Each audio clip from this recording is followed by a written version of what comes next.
Good afternoon, YouTube. Here today, trucking with Hunter.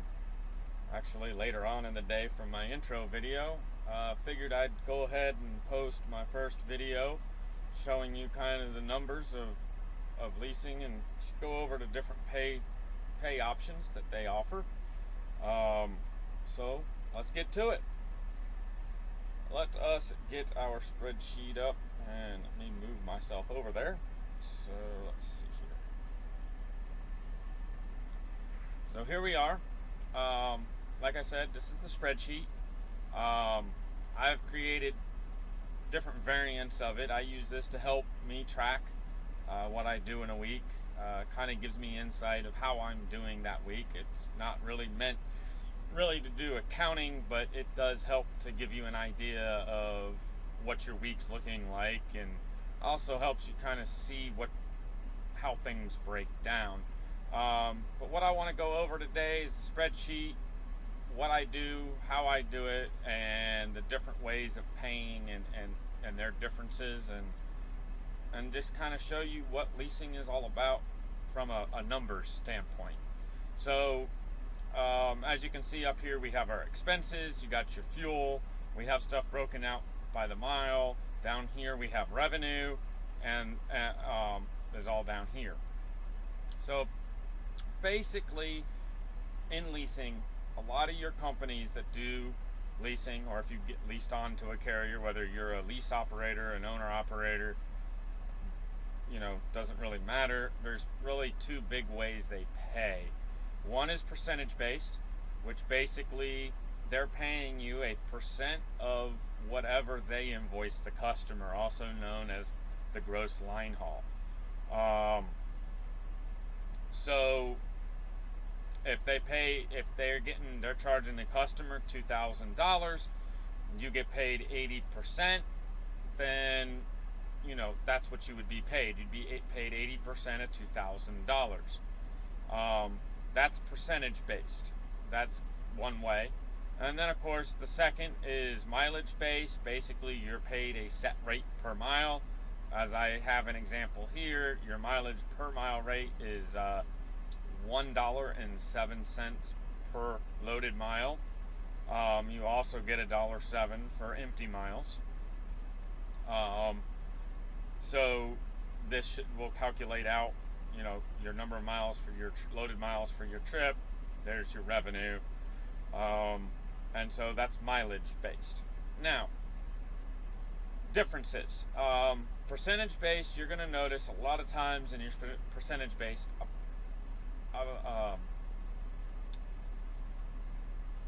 mostly that the higher percentage you get paid of the line haul, the more expenses they're going to pass on to you. Okay, they're going to ask you to pay for more. So your fixed costs are going to end up being higher. In most cases, there are a few cases that probably doesn't hold true, but in most cases, you're going to find that they're going to ask you to pay more, the higher percentage that they pay to you.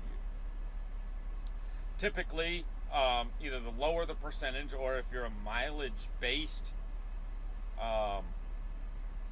lease operator or owner operator, well, they pay a per mile rate. You're going to tend to notice that your expenses are lower. They don't pass on as much expense to you as they would if you got paid a higher percentage. The reason behind that, and we'll kind of go into detail of that, is pay. Typically, percentage based, when you're based off of percentage and you have a higher percentage, your per mile rate is higher. So you're getting paid more than you would as a mileage based, and or if you were getting paid a lower percentage. Basically, I always call this a numbers game. So what the company is doing is simply moving things around. So in a higher percentage, they're being more transparent about what the costs are. They're passing those along to you. In a mileage based or a lower percentage, they are less transparent. So what they're doing is they pass on certain costs to you, but they will eat the other costs because they're keeping more of the revenue. Okay? Your pay is lower, so they're keeping more of the revenue than so they can afford to eat it. So what they're doing is they're eating it on the front end, on the revenue side, as opposed to the back end. They're just not, showing it to you here. That's a big difference between them, and they do have their advantages. Percentage based, if the freight market is doing well, obviously the higher the load pays, the more you're going to get paid. Your pay is going to increase along with the load, but on the contrary, hey, if freight rates go down and the loads get cheap, well, you're going to get paid cheap as well. Mileage based does give you is fixed, so it's not going to fluctuate with the loads. Regardless of what the load pays, you're going to, in this example, you're going to get paid $1.07 per mile plus a 26-cent per mile fuel surcharge. That's what you're going to get paid, regardless of what the load pays. So if the load pays really well, you're not benefiting from it. The only time you're going to really benefit is if the load pays horrible. And you don't really know that. You have no idea what the load pays. They don't tell you. They don't disclose it. All they tell you is, hey, it goes 840 miles. You're getting 100 miles of deadhead, and that's it. And you figure out what your pay is based upon that. So that's kind of, your pros and cons on the percentage and the mileage based pay. Like I said, mileage pay does come in really, really handy. If the freight market does get real soft and cheap, you're going to tend to do better on a mileage potentially than you would on percentage. On the flip side, again, repeating, once that market does recover and the rates go up, you're going to be better off on a percentage based. As far as pay goes, percentage based, the average in the industry is generally between 65 to 80% of the line haul for your percentage based. And then mileage based typically is right now going somewhere between $1 to $1.15 a mile is the average pay. Obviously, you can find companies that pay higher in both examples. That's just the average across the industry, and especially going with lease purchase and doing a no credit check, no money down type deal. Those are the rates that you're going to find most commonly.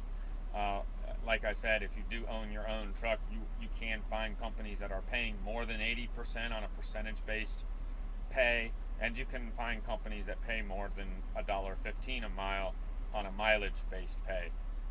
Just not as common if you're doing a no credit check lease purchase, which is what I currently am doing and what I've done, and that's primarily what this channel is going to talk about. However, like I said, this spreadsheet can be used for either an owner-operator or a lease operator. Doesn't matter. The end result's the same. Just inputting your expenses and your pay, you'll achieve the same result. So that's pay. So let's move on. This spreadsheet I've filled out. It includes my expenses for my truck. As you saw in the opening screen and in my intro, I lease a 2019 Peterbilt 389. It's not a practical truck, I can tell you that. Therefore, my fixed expense is pretty high. Also, I'm paid 80% of the line haul. So I get paid fairly decently. They pass on a lot of the expense to me, so they're very transparent in what they're charging me. Basically, they charge me for everything. I don't have it all detailed out here, but from a standpoint, they pay for very, very little. Very little is included, and in some cases I'd say almost nothing is included.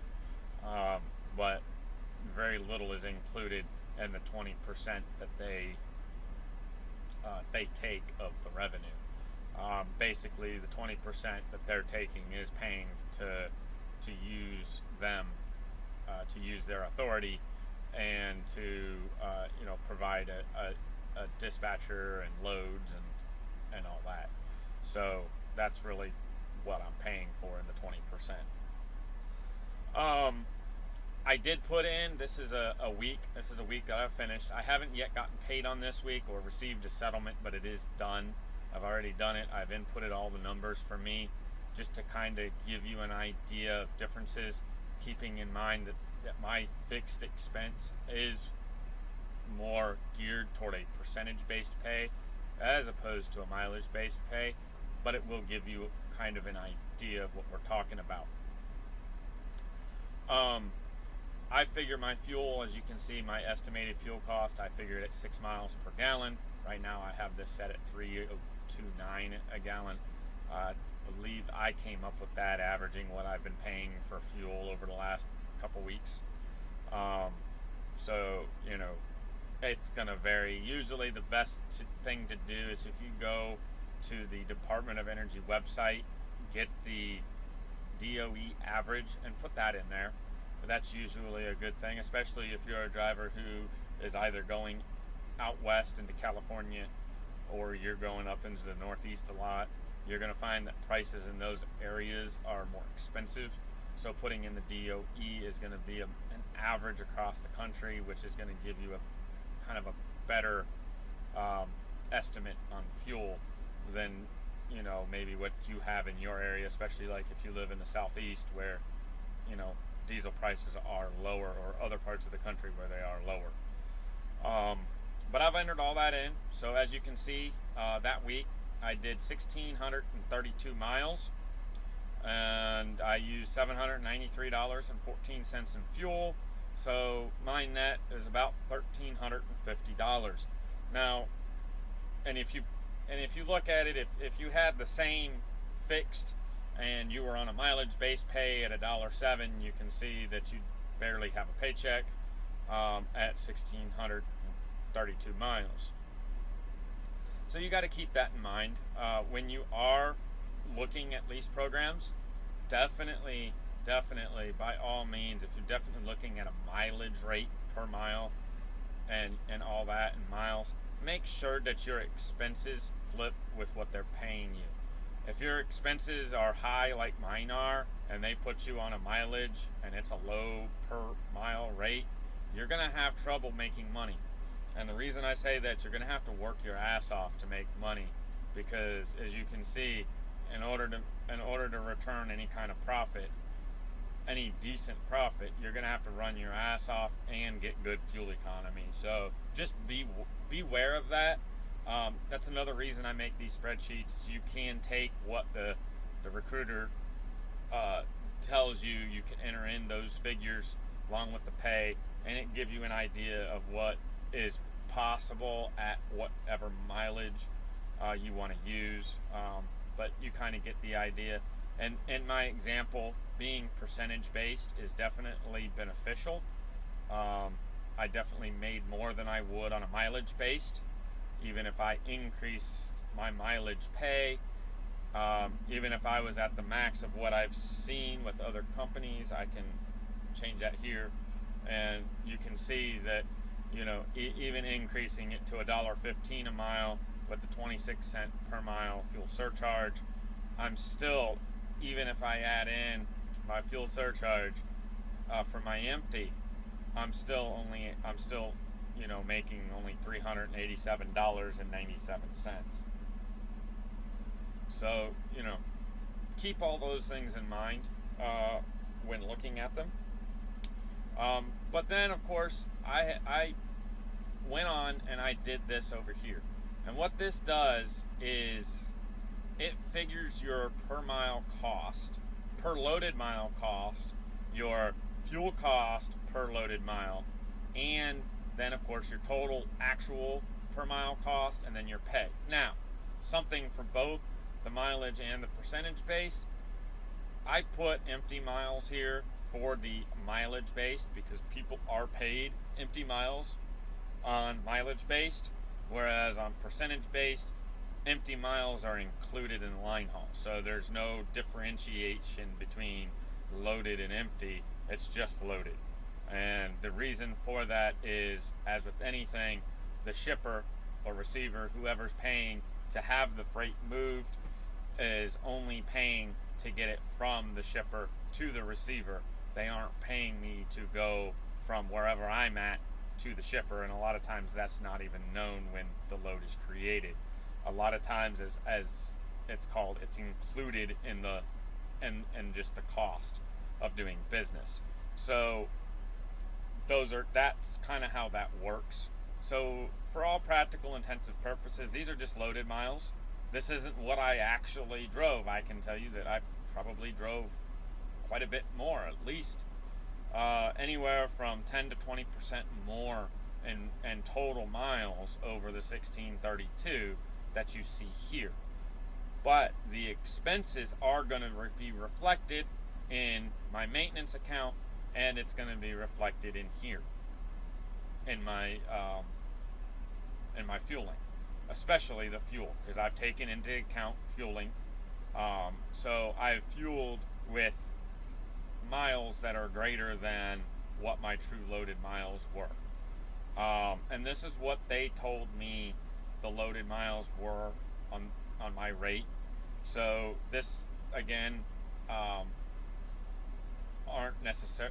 This is not necessarily a reflection of what I actually drove.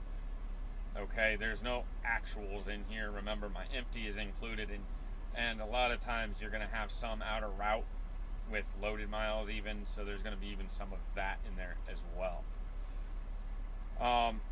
But it still includes the costs associated with operating the truck overall when I look at these.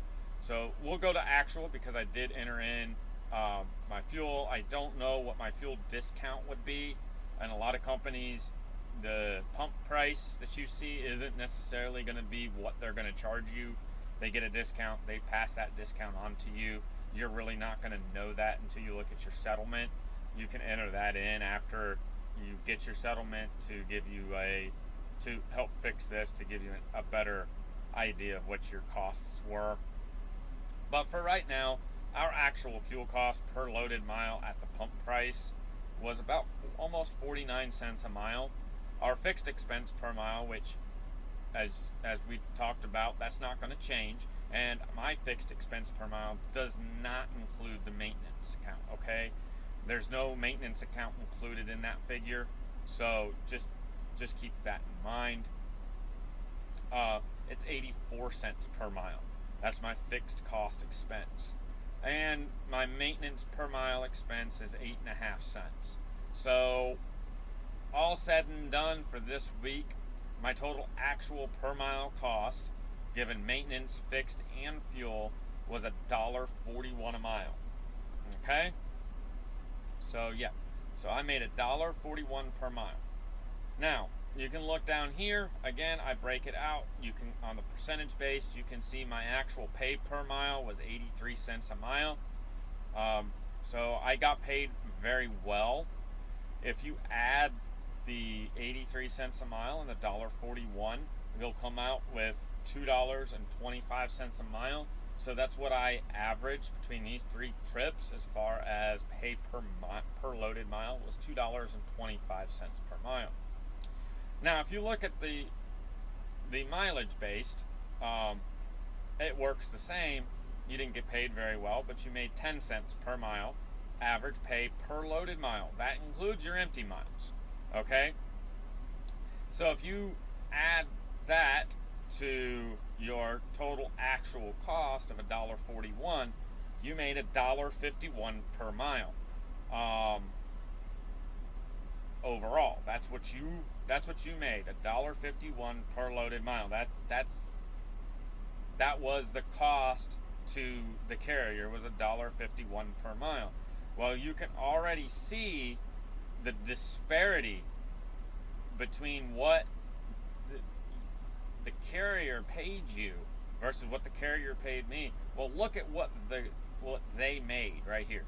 Okay, on this load, the carrier made $4,600, okay, and they only paid you what, half, not even half of it, in the mileage base. Whereas here they paid me 80% of it. They paid you probably going on 50% of it, okay, and that's on the loaded miles, and then you put that in, that's 27. Well, you know, you can do the math. I haven't done the math, but you can see that you're just over 50% of it. They paid you in the 50s, probably like 55%, I think, if I were to do the math. So that would have been the pay, and that's going to vary, obviously. You got to remember your empty miles. I've figured this. Like I said, I don't track my empty miles, so these aren't any bit accurate by any means. But I figure an average of about 100 miles for empty miles on each trip. That's where I came up with the 300 miles. But it's going to vary when you're on a mileage. Some weeks you're going to do a lot more empty. Other weeks you're going to do fewer empty. But hopefully, I'm just guessing it'll probably average out to be about 100 miles. So obviously, if you have a really smash up month in the loaded mile week, and then you have pretty high empty miles, you're going to see that your pay is going to be higher, and so will your total pay per mile. So like I said, in this example, our total pay per mile for the mileage base was $1.51 per mile. And that's what the carrier looks at in these examples, is the total cost per loaded mile between the empty and the loaded, and that's kind of how that is figured. Now, so that just kind of gives you an idea.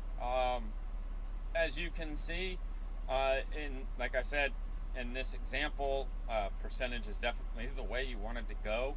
And that brings me to one last point before I close this up, is if you take a look, being on percentage is not about the miles, okay?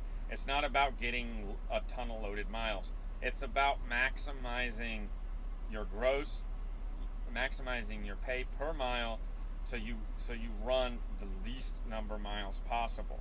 When you're mileage based, obviously you want to maximize your miles. You want the most miles possible. All right, so just keep that in mind. Mileage based is all about the miles. Percentage based is all about the revenue. The more revenue you can get for less miles, the better off you are. And this is a very good example of that. So that is what I have for you today, based on this spreadsheet. I don't have numbers at the moment from any other carriers that do lease purchase. If you are looking at a carrier that does lease purchase, you're with a carrier that's lease purchase, and you would like me to feature their numbers, you can see down here. Let me try to highlight it. I got my email address down there. Feel free to email me those numbers. I can put them in this spreadsheet, and I will feature that carrier and their numbers, so that you and everybody else, I can share that with other people on the channel, people looking maybe to go to that carrier, kind of get an idea of what's possible, see if the numbers work, kind of give you a good idea of what to expect. Obviously, it would just be an estimate, and results may vary, but I would love to be able to put up more like this and give this breakdown for more carriers, so that people can see truly the numbers, calculated out in black and white. Other than that, I hope you all have a great rest of your day, and hope to see you on the road. And thank you for watching. Bye.